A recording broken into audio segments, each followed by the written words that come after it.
అబ్రహాము, ఇస్సాకు, యాకోబు దేవుడని అనిపించుకోవడానికి సిగ్గుపడలా దేవుడు. ఎందుకని?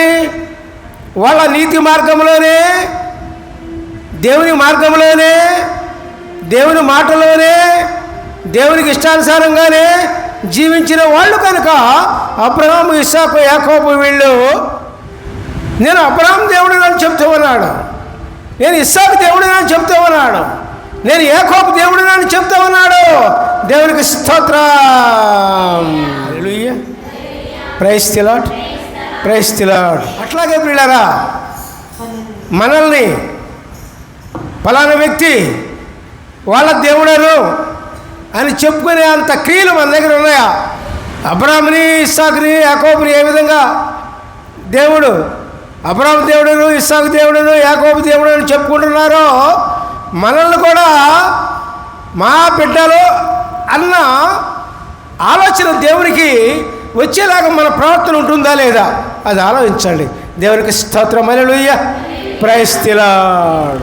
దేవుడు ఎవరు అన్నదానికి ఏం చెప్పారు? మొట్టమొదట ఒకటి, నేను ఉన్నవాడను అనువాడను అని చెప్పు వాళ్ళకి అన్నాడు.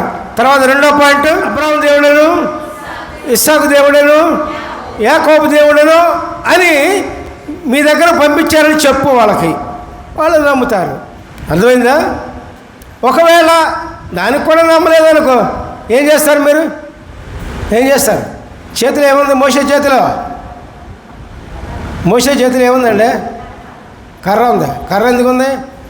ఐగుప్తు దేశం నుంచి బయటికి రావడంలోనే గొర్రెలు కాసుకుంటూ ఉన్నాడు. రాజరికాన్ని వదిలిపెట్టి, అంతస్తుని వదిలిపెట్టి దేవుని కోసం బయటకు వచ్చి గొర్రెలు కాసుకుంటూ ఉన్నాడు. దేవునికి స్తోత్రం. అంతటి మహాభక్తుడు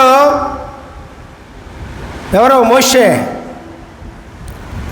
ఆ కర్ర గొర్రెలు కాసుకున్నాడు కాబట్టి కర్ర చేతిలో ఉంది. ఆ కర్రతోనే వచ్చేసాడు దేవుని దగ్గరికి. అప్పుడు దేవుడు అంటాడు, నీ చేతిలో ఏముంది అని మోషేతో అంటాడు. నా చేతిలో కర్రయా అంటాడు.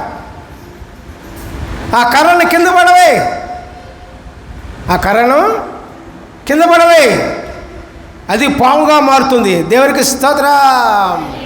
మళ్ళీ అంటాడు, ఆ పాము తోక పట్టుకుంటాడు, అది మళ్ళీ కర్రగా మారుతుంది. దేవునికి స్తోత్రం. హల్లెలూయా. Praise the Lord. ఈ అద్భుతం చేయి వాళ్ళ ముందు, ఇశ్రాయేలు ముందు. వాళ్ళు నేను పంపించారని వాళ్ళు నమ్ముతారు.